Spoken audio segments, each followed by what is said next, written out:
Today we explore the Dongfang 41, China's most advanced intercontinental ballistic missile, known as the DA-41, with strategic importance, cutting-edge technology, and global implications. This weapon reflects China's evolving strategic posture. We'll trace its origins, design features, deployment capabilities, and its role in shaping strategic stability. China's strategic missile journey began with liquid-fueled missiles like the DA-4 and DA-5 in the 1960s and 70s. Those early systems laid the groundwork, though they were slow to prepare and vulnerable during fueling. The shift toward mobile, solid propellant systems started with the DA-31 in the 1990s, culminating in the introduction of the DA-31A and DA-31AG variants. These evolved into a family of mobile ICBMs, enhancing survivability through mobility and speed. The DA-41 represents the pinnacle of this evolution as China's first true MIRV-capable, solid propellant mobile ICBM. Development likely began in the early 2000s. Although China's official timeline remains opaque, Western analysts noted the first public hints around 2010–2012, when satellite imagery revealed large transport erector launcher vehicles and missile bases under construction. In 2014–2015, China displayed large blue tails at military parades in Beijing. These carried missiles estimated to be around 18–20 meters long, far larger and more capable than previous models. Based on these clues, analysts deduced the missile was the DA-41. This is believed to be a three-stage, solid-fuel rocket, over 20 meters long and 2.2 meters in diameter. It reportedly delivers a payload of 2,200A 2,500A Mach and gather capacity needed to carry up to 10 MIRV warheads or multiple TNWs, thermonuclear weapons, possibly up to 12 depending on yield. MIRV. The DA-41 allows China to deploy multiple strategic warheads on a single missile, complicating missile defense interception. This feature dramatically increases deterrence through penetration capability. Russia and the United States both maintain MIRV-capable land-based ICBMs in their arsenals, but it's a significant technological milestone for China. The missile's range is estimated between 12,000 and 15,000 km. That places targets across the globe within reach, from Europe to the continental US, Asia, the Middle East, and beyond. With an estimated circular error probably of 100 to 300 meters, DA-41 is believed accurate enough to strike hardened military or command and control installations. One of the DA-41's most important features is its mobility. It uses large, multi-axle rotor-mobile TEL, some reported as 8 or 9-axle vehicles driven off the road to remote locations in China. In recent years, satellite imagery has shown these massive TELs positioned near mountain roads, tunnels, and wooded hills, suggesting China is emplacing DA-41s in mobile, survivable basing structures. Road mobility complicates enemy targeting. Adversaries must detect and track the missile before launch, or risk missing a mobile target entirely. The DA-41 employs solid fuel boosters. Solid fuel brings several advantages. Missiles are launch-ready, require minimal preparation, and demand less vulnerable support infrastructure. China's mastery of large ingrained solid propellant marks a quantum leap from its liquid fuel past. Solid fuel ICBMs like the DA-31A and DA-41 allow rapid deployment and greatly reduced warning times, enhancing strategic deterrence. Guidance is inertial with satellite update tests likely via BeiDou, China's GPS alternative.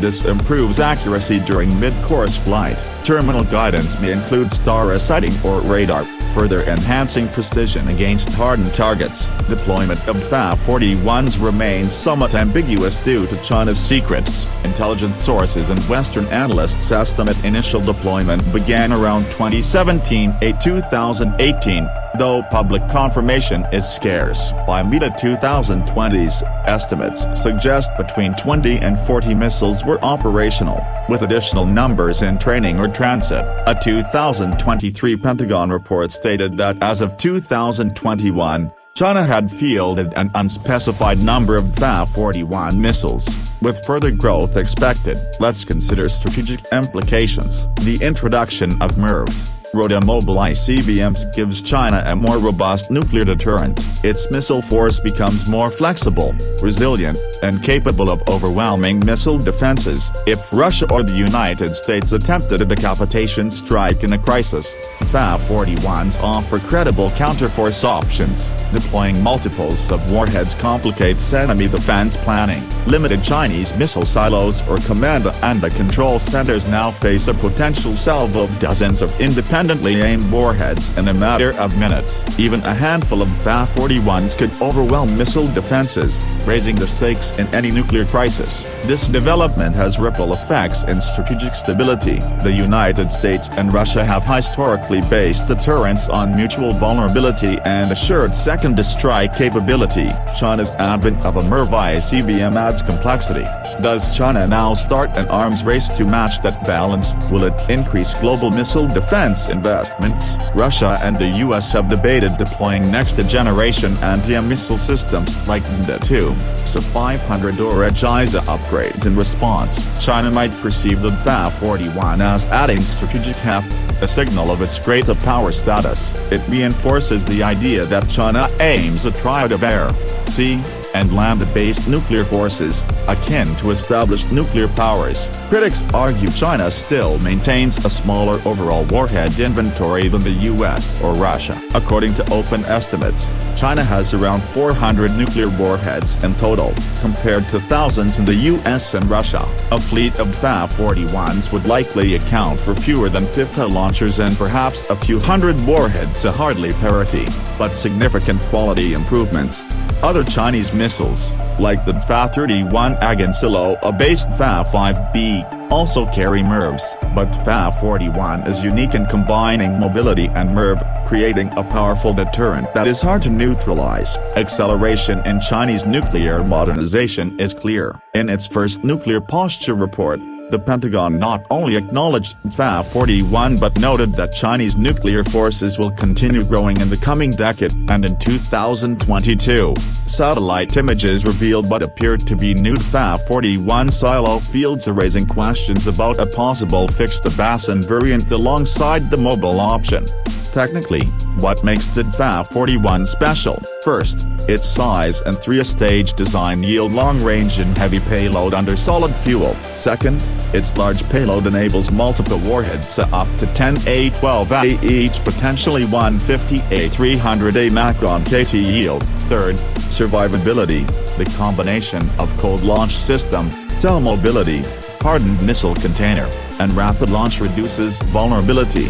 Cold launch uses gas pressure to eject the missile from the canister before engine ignition, reducing fuel contact with the launcher and enabling a safer launch. China has used this in earlier missiles and likely refined it for the FA-41. The missile carries larger both size and folding dust fins, optimized for stability after cold launch and during boost. The solid propellant likely uses high-energy composite grains, ammonium perchlorate, aluminum, and HTPB binder developed domestically. China has invested heavily in propellant chemistry since the 1990s, producing large, uniform grains for two-staged FA-31 AG and three-staged FA-41. Guidance systems integrate triangle laser arms and satellite updates. China's BeiDou network now parallels the GPS or GLONASS constellations. Ongoing upgrades to BeiDou reportedly improve missile guidance, and missile like FA-41 can receive updates during mid-course flight,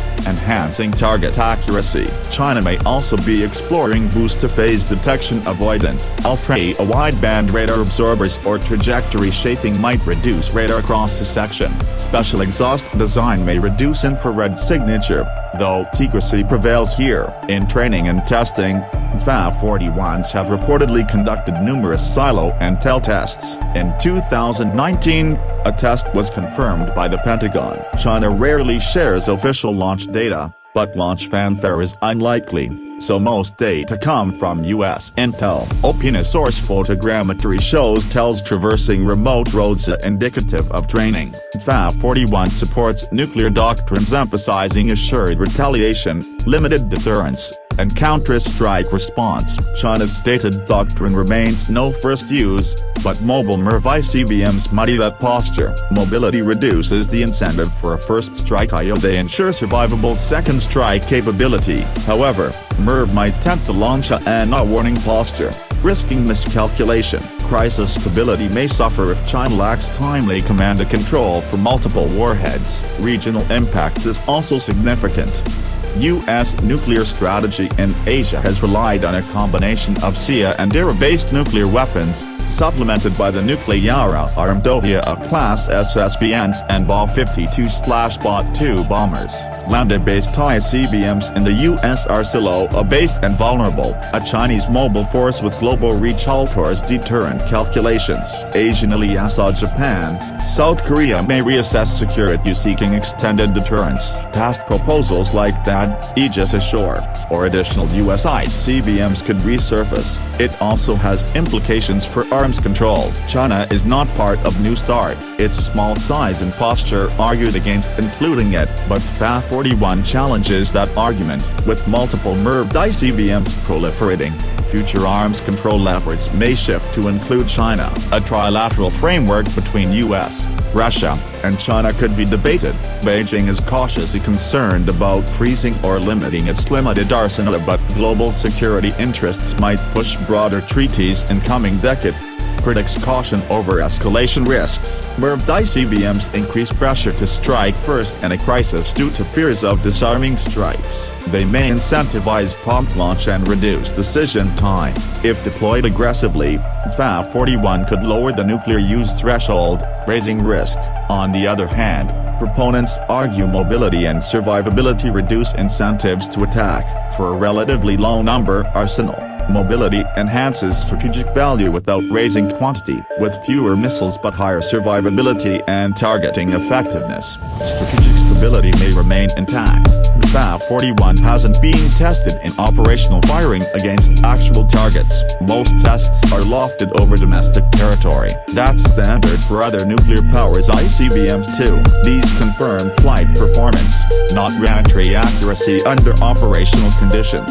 China likely conducts reentry vehicle tests and improves through simulation. Some unknowns remain.